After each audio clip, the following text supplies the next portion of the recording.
सरकार तरफ जब तू चर्चा कैला शुरू में कि भारतीय जनता पार्टी वादा कैले रहे कि उपेंद्र कुशवाहा के एगो लोकसभा के सीट के साथ साथ एगो उनका के विधान परिषद के एमएलसी के सीट हमें कुशवाहा ऐसा मतलब धागा पर पतला धागा पर खड़ा हो गए बड़े कि कब के छू दी तो टप दे गिर जाइए मैंने एनडीए गठबंधन जो ढेर लग जाए उनका दूगो कुशवाहा जीत के गई बड़ा अब एजा से खोजे के शुरू करो तो पूरा एनडीए गठबंधन में एगो कुशवाहा तो खोज पैब सुनील कुशवाहा।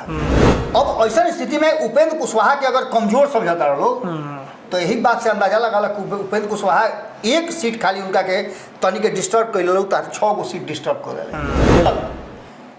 उपेंद्र कुशवाहा के पार्टी के तरफ से कोनो हरास ऐसा बात नहीं कहल गई और ना कोनो ऐसा बयान दिया गई बा जो बयान से एनडीए के नुकसान आगे भी रही हैं। कहे के तो नीतीशो कुमार कहता रहे कि अब कहीं ना जाए, लेकिन उनकर एक्टिविटी प्रतिक्रिया और जना तरीका से फैसला ले रहा बड़े वो बात के तरफ संकेत कर रहा बा कि अभी वो 6-5 में पड़ल बड़े।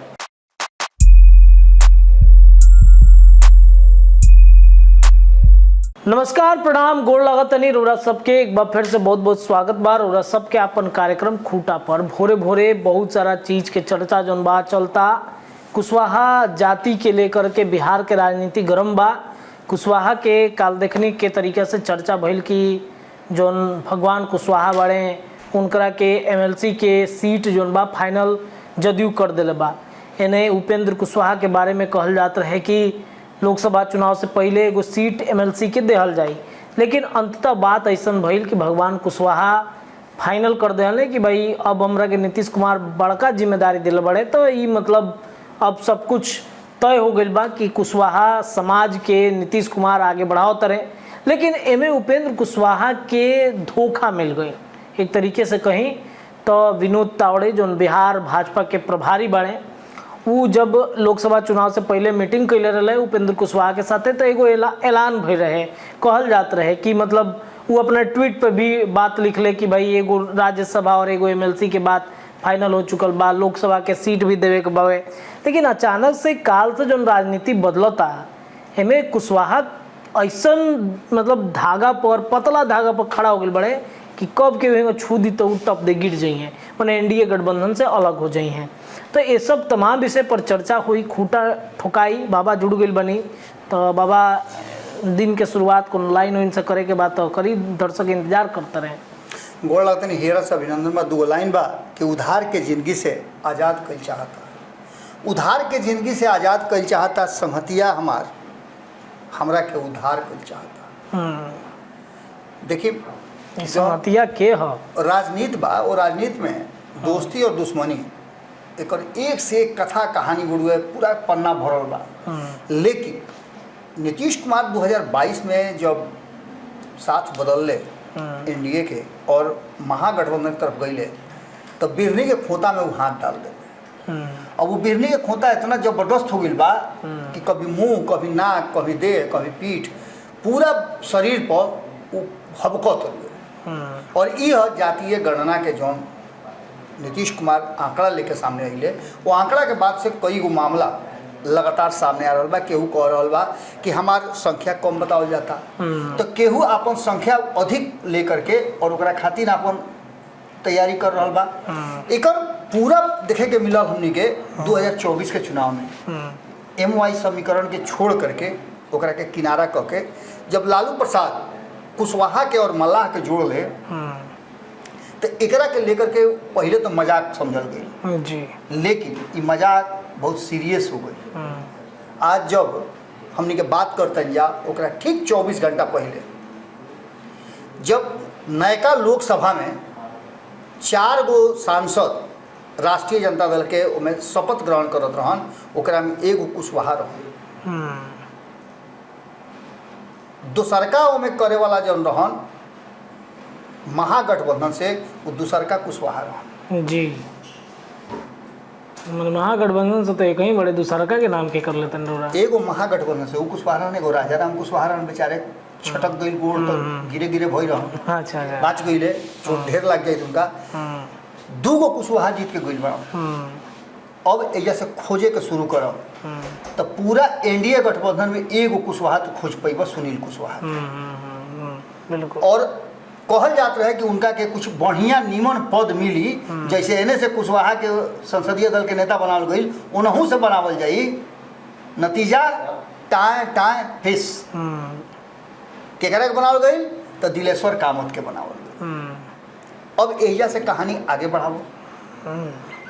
चलो, कुशवाहा के लेकर के बार बार नमन जी बात कहेले जी कि कुशवाहा के कब्रगाह हो गई बा जनता दल यूनाइटेड। नीतीश कुमार के कुशवाहा के वोट तो चाहिए, लेकिन कुशवाहा के जब देवे के बात होता तो नीतीश कुमार पीछे हट जाता रहे। और ये काम शुरू कैले बड़े 2020 के बाद से, लगातार कुशवाहा बाद से लगातार, जब 2020 से पहले कदल रहन 2020 के बाद से लगातार कुशवाहा लोग के छटनी हो रहा बा। कुशवाहा लोग बैठ करके कई गो मीटिंग कैले रहे, ओकरा में एगो नाम अब जब के सामने आ रहा बा, उस श्री भगवान कुशवाहा के आ रहा बा। श्री भगवान कुशवाहा के नाम आवते एक खाली फिर कुशवाहा राजनीति में और कुशवाहा समाज में एक खाली फिर से बूम हो गई बा। एक तरफ जहाँ श्री भगवान कुशवाहा के चाहे वाला लोग बहुत खुश बा कि चलो जनता दल यूनाइटेड की तरफ से कुशवाहा के कुछ मिले लागल, लेकिन दोसरका तरफ जब तू चर्चा कैला शुरू में कि भारतीय जनता पार्टी वादा कैले रहे कि उपेंद्र कुशवाहा के एगो लोकसभा के सीट के साथ साथ एगो उनका के विधान परिषद के MLC के सीट दी, जौना के यही सीट पर पूरा दारोमदार रहे, कारण कि खाली एकमात्र सीट इहे रहे। और जैसा कि पहले भी बतौले रही कि संवैधानिक प्रक्रिया बा कि अगर बीच में कोनो सीट खाली होला तो बहुमत के पास जाला, तो निश्चित रूप से ये सीट NDA के तरफ जा तो रहल बा, लेकिन ये जनता दल यूनाइटेड के तरफ से नीतीश कुमार हबक के धोले ले गए। और इहे ना हबक के धैले, एगो और उपचुनाव जो हो रहा बा रुपौली में, वो जो कलाधर मंडल के पहले ही पता ना लोग से बतियौले कि ना बतियौले, NDA के घटक दल से चर्चा भइल कि ना भइल, लेकिन वह सीट पर अपन खूंटा ठोक दिले। हालांकि उनकर सीट उनकर पहले से भी रहे, जी लेकिन समझौता के तहत बहुत कुछ बदलेला। भारतीय जनता पार्टी नीतीश कुमार खातिर कई हाली अपन जीतल सीट छोड़ ले बा। 2019 में भी छोड़ ले रहे और 2024 में भी छोड़ल। शिवहर के सीट छोड़ करके भारतीय जनता पार्टी अपन कुर्बानी दिले बा, लेकिन नीतीश कुमार 1 इंच भी दाएं बाएं होके के तैयार नहीं कर। तो का उपेंद्र कुशवाहा के पूरी तरह से राजनीतिक रूप से समाप्त करे के सुपारी ले बड़े नीतीश कुमार? ये बात के बहुत गंभीरता से सोचे के हुई। जी बिल्कुल, कारण कि उपेंद्र कुशवाहा से कोनो हमरा उनका संगे रिश्तेदारी नहीं खे, लेकिन उपेंद्र कुशवाहा बिहार के एगो मानल जानल नेता हवे, जौन की नेतृत्व करे में नीतीश कुमार से तनिको इचको कम नहीं खा। और उनका संगे एगो वोट बैंक बा, अगर वो वोट बैंक शिफ्ट होकर के कहीं दूसरा खेमा में चल जाता, जौन की 2024 में भी यह बात के तैयारी रहे, उनका इंतजार उन्हें होत रहे। 2019 में उपेंद्र कुशवाहा को फैसला ले ले, वो फैसला रहे नीतीश कुमार के विरुद्ध, कारण कि नीतीश कुमार और उनका फैसला इस मामले में रहे कि नीतीश कुमार केंद्रीय जो योजना बा ओकरा के बिहार में लागू करे से पिछुआ जाले। ये नीतीश कुमार पर आरोप सिर्फ उपेंद्र कुशवाहा के ना हो, भारतीय जनता पार्टी जब जब नीतीश कुमार से अलग भइल बा तब तब ये बात कहले बा कि केंद्रीय योजना के नीतीश कुमार बिहार में लागू ना होके दिले, जौना से कि इनकर योजना पीछे चल जाई और केंद्र के योजना, भाजपा के योजना जो बा, नरेंद्र मोदी के योजना जो बा, उन लोग के लौके लागी। जी जो बहुत महत्वपूर्ण योजना होला उतने तकले सीमित बाड़ी। जैसे सड़क बन गई तो सड़क के कभी चलो तर तो पूछले बड़ा कभी कोनो सड़क से कि ये सड़क तरह के बनौला बनल बिहार में, तो निश्चित रूप से नीतीश कुमार के नाम हुई कि अरे बहुत चमचमात बिहार में सड़क बनी, कहाँ से बनल, के पैसा दिहल, के पूछेला। तो लोग बुझे नीति से बनवाई। बिल्कुल, अगर एहिजा केंद्रीय विद्यालय खुल जाई तो का हुई, अरे ये तो केंद्र के विद्यालय है, केंद्रीय विद्यालय है, तब नीतीश कुमार क्या करी हैं? तो कुछ ना करी हैं। नीतीश कुमार पीछे हो जाई हैं। ये होखेला कि नीतीश कुमार से बढ़िया केंद्रीय विद्यालय बा भाई, हर जिला में केंद्रीय विद्यालय खुल गई, यानी कि केंद्र सरकार बिहार को ध्यान देता, अब नीतीश कुमार ये पीछे हो जी हैं। तो नीतीश कुमार ऐसा योजना वही ना दी है जना में केंद्र लिखल होके, जना में नरेंद्र मोदी लिखल होके। तो एकरा के लेकर के नीतीश कुमार पर हमेशा आरोप प्रत्यारोप लागत रहल बा। यही आरोप के लगा करके 2019 के चुनाव से पहले नरेंद्र मोदी से अलग होकर के वो महागठबंधन की तरफ गई। हालांकि 5 में से एको सीट ना जीत के अइले। जी अब की हाली भी उनका के हो सकेला कि वो गलती के या उनकर अलग भइला के सजा दिहल जा, लेकिन नीतीश कुमार कोई हाली अलग भइले, इनका के सजा काहे नहीं के देत भारतीय जनता पार्टी। नानू दी काहे साथे रहे के बा। अब ऐसा स्थिति में उपेंद्र कुशवाहा के अगर कमजोर समझता रहो तो यही बात से अंदाजा लगा कि उपेंद्र कुशवाहा एक सीट खाली उनका के तनी के डिस्टर्ब कर लो, 6 गो सीट डिस्टर्ब कर ले। बिल्कुल सही बात बा। एगो कुशवाहा जो ना जीत के आवे के चाहत रहे, दोनों जीत करके आ गई तारा खेमा से, तार चित्तौड़गढ़ के फाड़ दिलस। तो निश्चित रूप से कुशवाहा समाज एक मजबूत समाज बा। और ओबीसी के अंदर हम बार बार बात कही कि ओबीसी के अंदर अगर यादव समाज ये कहे के दावा करते हुए कि हम 14% बानी, हमरा बेसी हक मिले के चाहिए, तो ओइजा कुशवाहा समाज खड़ा होकर के और बाकी के लोग के जो 13-13.5% बा वो लोग के कह रहा है कि भाई हमनियों के एक साथ बानी जा। और कुशवाहा समाज बाकी के ओबीसी के अपना साथ जुटा करके और एक यादव समाज के लगातार टक्कर लेने वाला समाज बा। लेकिन अगर दोनों ही मिल जाओ तब का हुई, तो निश्चित रूप से 27% नु एनडीए छटक जाई। बिल्कुल, कारण कि कुशवाहा जो धरोहर बा, अगर मान लेते नहीं कि कोनो यादव जा करके केहू के तंग करत रुए, तो ओजा कुशवाहा खड़ा होके, चूंकि सबसे ओकरा बाद सेकंड नंबर पर बा, वो खड़ा होकर के ओजा कहले कि ना भाई तू कैसे एकरा के दबा देबो, एकरा संगे तारा गलती ना कर दे, चलो राह देखो अपन।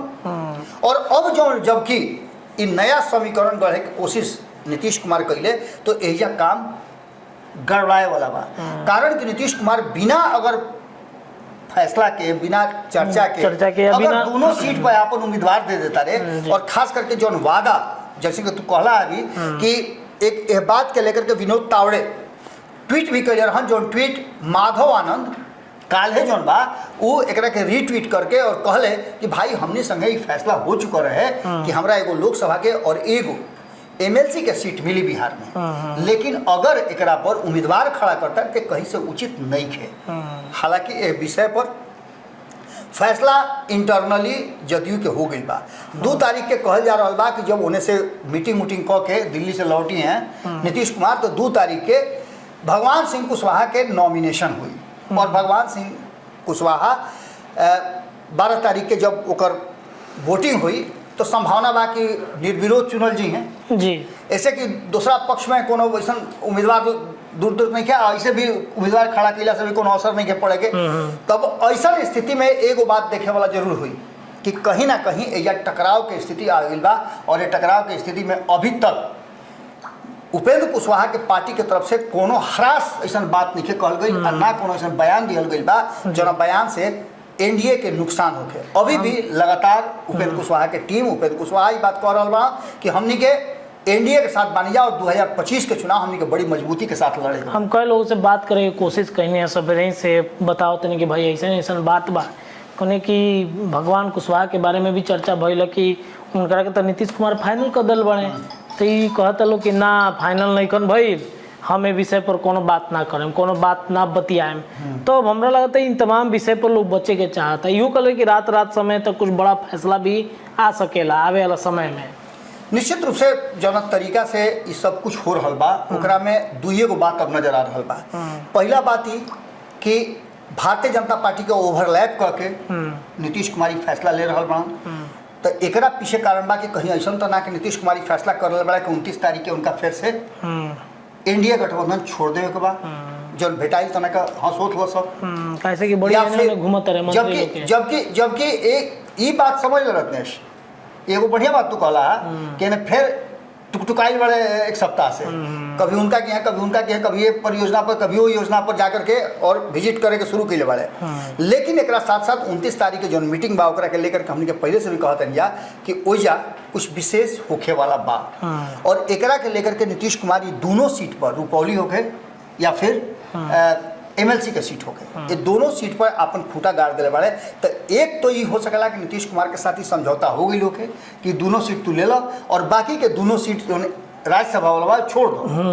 ये भी हो सकेला। इंटरनली बहुत सारा बात हो सकेला। अब तक ले उपेंद्र कुशवाहा कुछ बोलले नहीं खा टाइट निखन हो तेकर मतलब बा कि कुछ तो राज बा। कारण कि उपेंद्र कुशवाहा अगर जीत जैते तो लोकसभा के सीट के साथ उनकर एमएलसी के सीट हक बनत रहे, लेकिन जी। अब अगर उनका के राज्यसभा भेजे के बात हुई तो निश्चित रूप से नीतीश कुमार के एगो सीट चाहिए।